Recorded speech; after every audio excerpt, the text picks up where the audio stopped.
જય સ્વામિનારાયણ.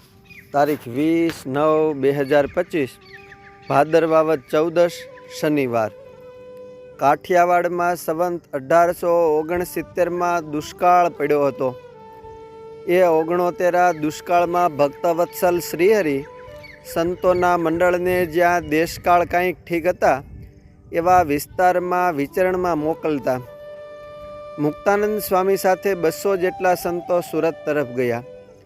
મુક્તાનંદ સ્વામીને સંતો આવ્યા જાણીને સુરતના સૌ પ્રેમી હરિભક્તો સંતોના દર્શને આવ્યા. અહીં 6 માસ રહેવાનું હોવાથી ઉતારા માટે ભક્તોએ પ્રબંધ કર્યો. સંતો રોજ સવારે જોળી માગવા જાય ને જે ભિક્ષા મળે એમાંથી બપોરે 1 ટાણું ઠાકોર જમાડે. બપોર પછી મુક્તાનંદ સ્વામી સૌ સંતોને ધ્યાનનો અભ્યાસ કરાવે. સહુ યુવાન લહિયાઓ ગ્રંથો લખે.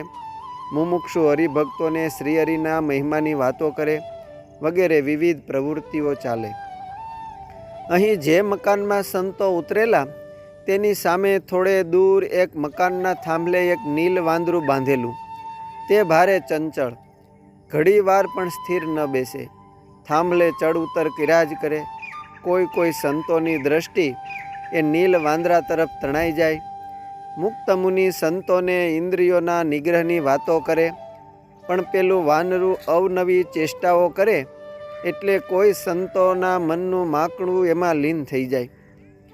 એક દિવસ મુક્ત મુનિએ સંતોને સંબોધતા કહ્યું કે પેલું માકડું જેમ ચાળા કરે છે તેમ આપણું મનરૂપી માકડું પણ એને જોવાના ચાળા કરે છે.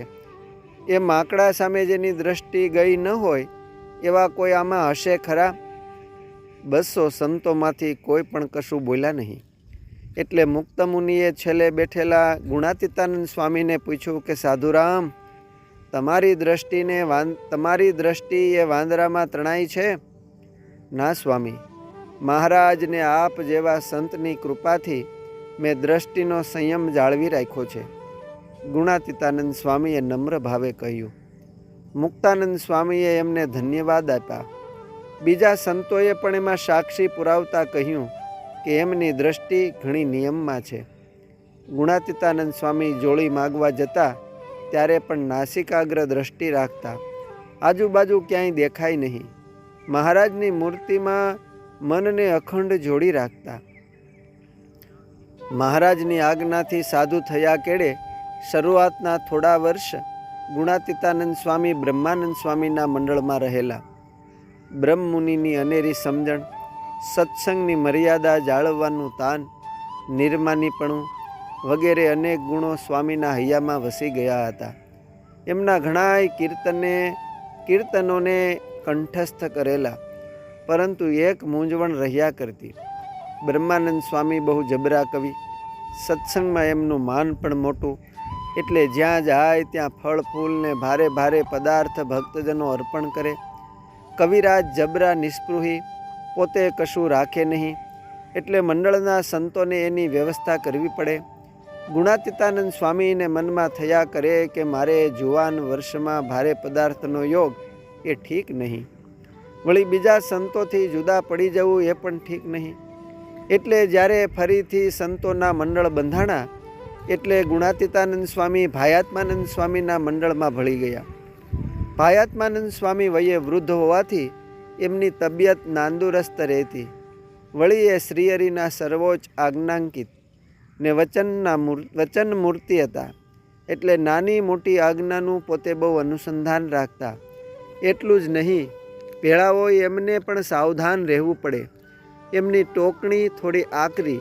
પોતે તો આત્મારામ ને પૂર્ણકામ હતા, એટલે દેહને અર્થે કશું જોઈએ જ નહીં. જે હોય એનાથી નિર્વાહ ચલાવી લે. એમની સાથે તો આત્મનિષ્ઠ હોય એ જ રહી શકતા. ગુણાતીતાનંદ સ્વામીને આત્માનંદ સ્વામી ભેળું બહુ અનુકૂળ આવતું. એથી એમણે ઘણો સમય આત્માનંદ સ્વામીના મંડળમાં રહી સત્સંગ પ્રચારનું સેવા કાર્ય કરેલું. કૃપાનંદ સ્વામીના મંડળમાં પણ ગુણાતીતાનંદ સ્વામી સ્થાયી રહ્યા હતા. કૃપાનંદ સ્વામીને શ્રીહરિના સ્વરૂપમાં અખંડ વૃત્તિ સદાય રહ્યા કરતી. ભગવાન વિના બીજો સંકલ્પ થાય તો ગળામાં ધગધગતી કોષ નાખે એવું વસમું લાગતું. ધર્મ નિયમ ને વૈરાગ્યમાં કૃપાનંદ સ્વામી, આત્માનંદ સ્વામી જેવા સમર્થ ને સ્થિતિવાળા સંત હતા. આમ ગુણાતીતાનંદ સ્વામી પોતે કાયમ મોટેરા સંતો પાસે રહીને એમની સેવાનો રાજીપો રળી લેવા કાયમ તત્પર રહેતા. અસ્તુ. જય સ્વામિનારાયણ.